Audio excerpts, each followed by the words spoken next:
The Storm Within, Mastering Your Mind in Chaos. Rain lashes the windows of Jake Carver's third-floor apartment in Chicago's South Loop.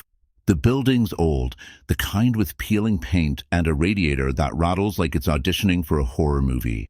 Inside, the air is thick with the stale scent of yesterday's takeout and despair. Jake, 32, sits hunched at a wobbly kitchen table, his unshaven face illuminated by the blue glow of his laptop. The screen displays an email that landed an hour ago.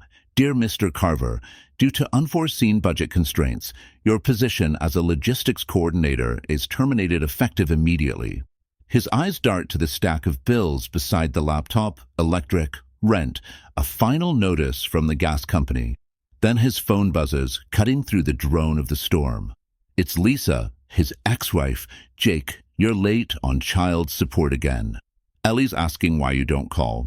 She deserves better than this. The words sting more than the thunder rattling the glass.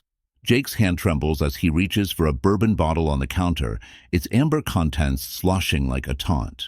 He pours a shot, then stops, the glass hovering an inch from his lips. What's this gonna fix? He thinks. The job's gone, Ellie's drifting further away, and Lisa's right, he's failing. He slams the glass down, bourbon splashing across the table, and buries his face in his hands. The storm outside mirrors the one inside, a chaotic swirl of anger, guilt, and helplessness.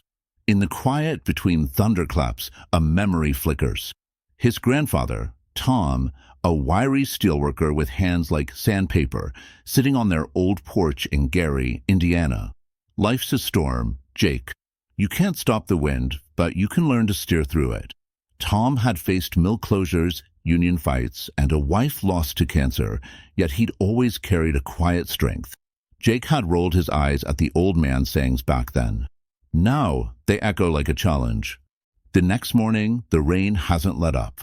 Jake's phone is dead, no power, no money to pay the bill, and the apartment feels like a tomb.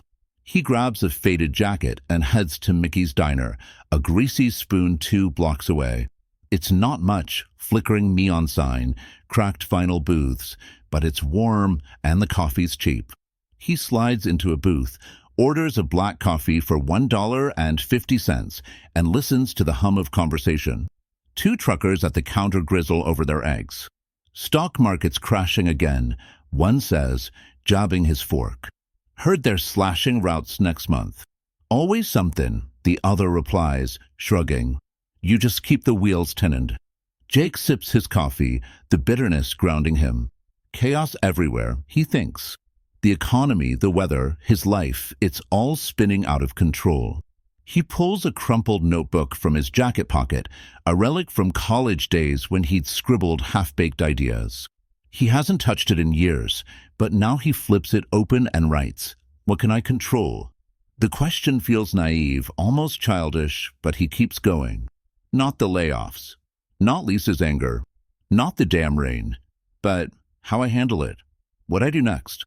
He pictures Ellie, her gap-toothed grin, the way she'd hug him like he was her whole world.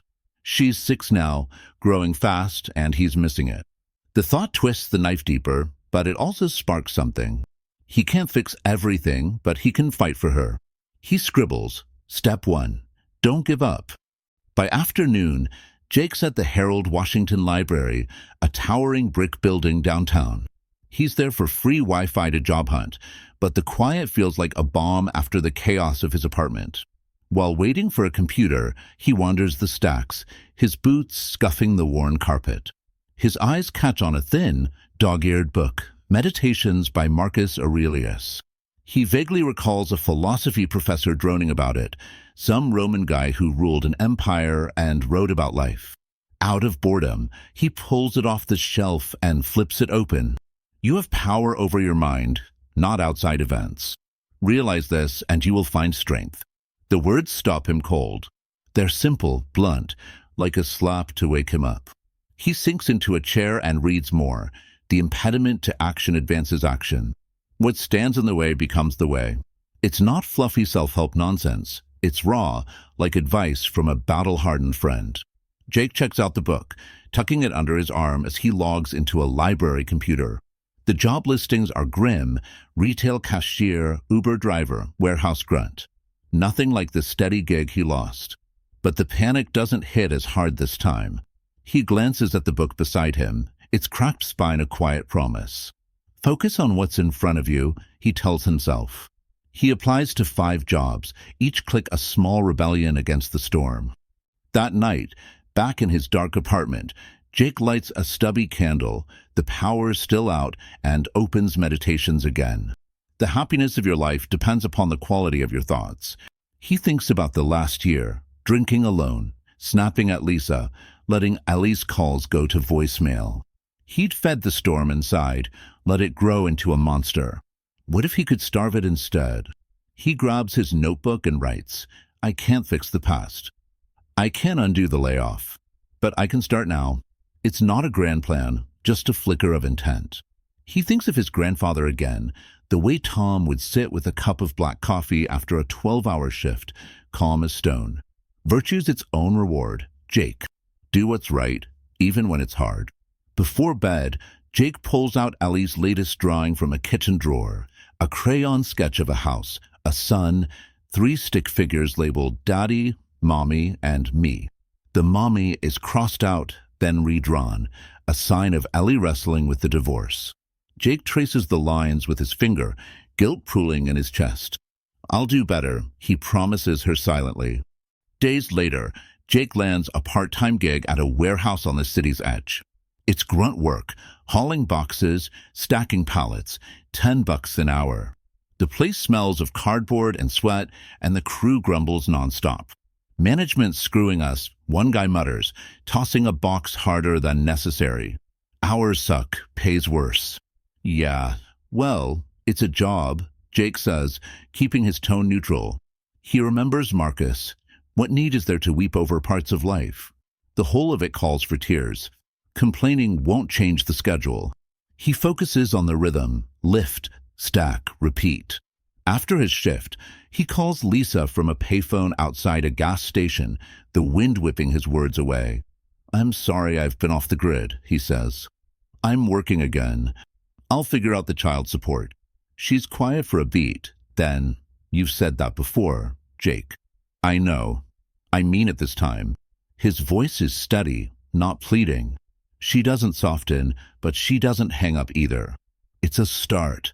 Back home, he counts his first paycheck, $120 after taxes. It's a drop in the bucket, but he budgets it.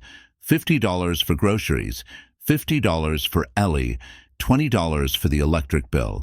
He sells his old gaming console online for $80 more, a pang of loss tempered by purpose. The storm within rumbles, fear about the future, shame about the past, but he breathes through it. One day at a time, he writes in the notebook. Here's part 2 of the storm within, mastering your mind in chaos, completing the 4,000-word version. This section builds on part 1, deepening Jake's journey with more challenges, character interactions, and stoic insights. It's roughly 2,000 words, bringing the total to approximately 4,000 words across both parts. The narrative remains engaging and accessible, with a focus on resilience, virtue, and inner peace. Weeks grind by at the warehouse, the rhythm of lift, stack, repeat becoming Jake's lifeline. The pay's meager, but it keeps the lights on barely. He's carved out a fragile routine: work, budget, read meditations by candlelight when the power flickers. The books become a companion, its pages creased from late-night study. If you're distressed by anything external, the pain is not due to the thing itself, but to your estimate of it, and this you have the power to revoke at any moment. Jake underlines it, the words a shield against the chaos. Then the hammer drops. One gray Tuesday, the warehouse manager, a wiry guy named Carl with a permanent scowl, calls the crew together. Corporate's slashing hours, he barks. Starting next week, part-timers drop to 15 a week. Take it or leave it. Groans ripple through the group. Jake's stomach sinks. 15 hours means $150 a week, not enough to cover rent, let alone child support. Back in his apartment, the storm within roars back to life. He paces the cramped living room, fists clenched, the old urges clawing at him. Grab the bourbon, scream at the walls. He catches his reflection in the cracked window, hollow eyes, tense jaw. This is it, the voice in his head whispers. You're done. But then he spots the notebook on the table, its pages curling from use. He flips it open and reads his own scrawl. What can I control? He sits, forces his breathing to slow.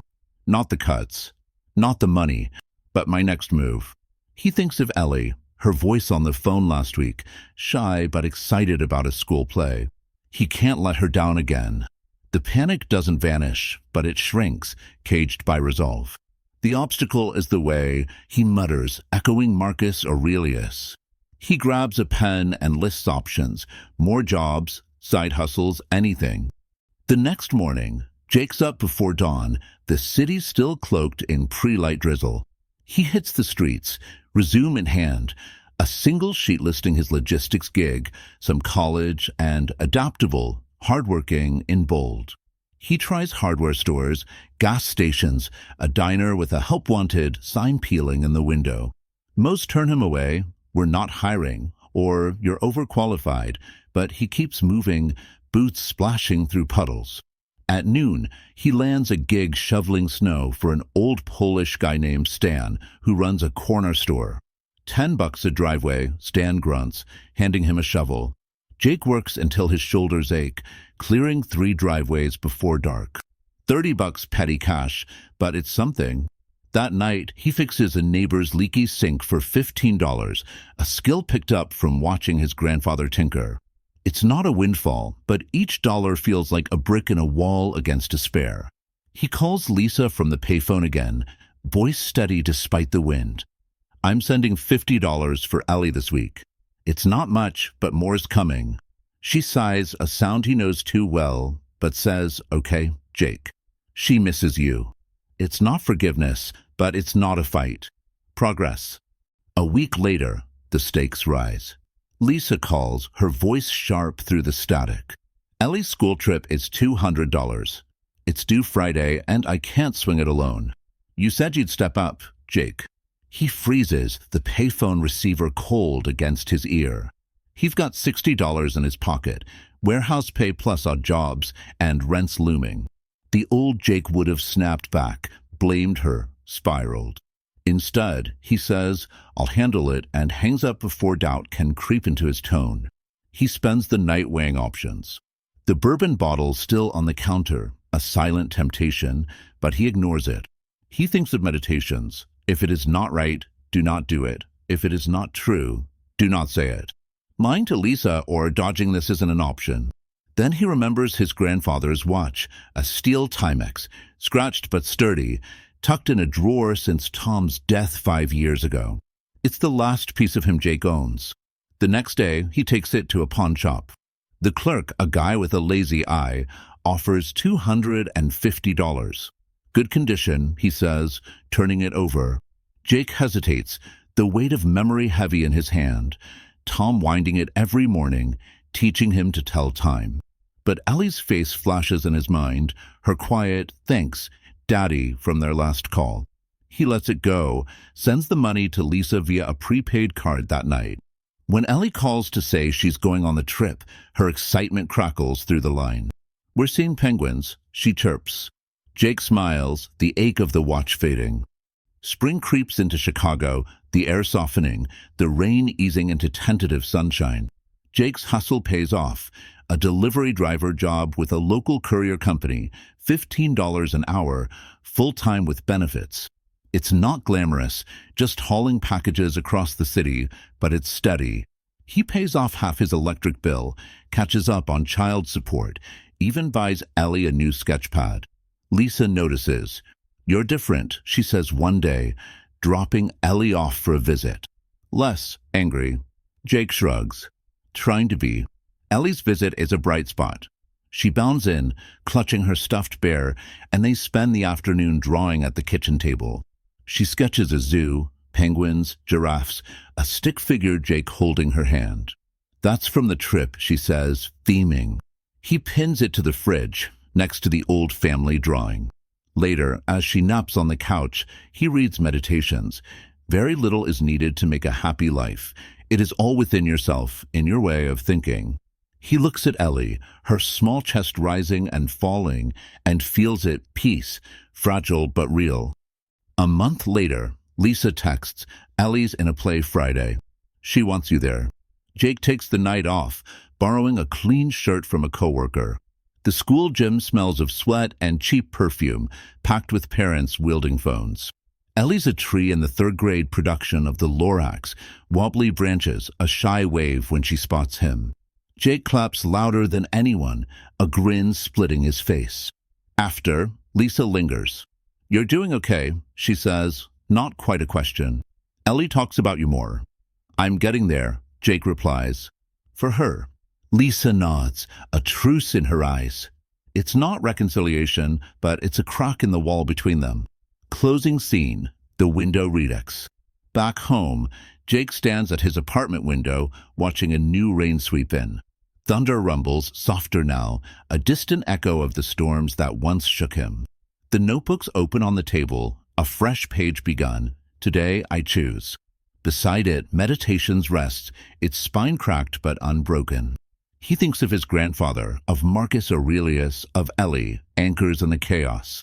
The storm within still stirs, a low hum of doubt and fear. But it's not the master anymore. Jake adjusts his sails, one choice at a time. The camera pulls back, rain streaking the glass, his silhouette steady against the tempest. Jake stands at his rain-streaked window, silhouette strong against the fading storm. The chaos within quiets, not gone, but tamed. One choice at a time, he whispers, Meditations, and his notebook beside him, proof of a fight won. Want more stories of grit and triumph? Subscribe and stay tuned for what's next.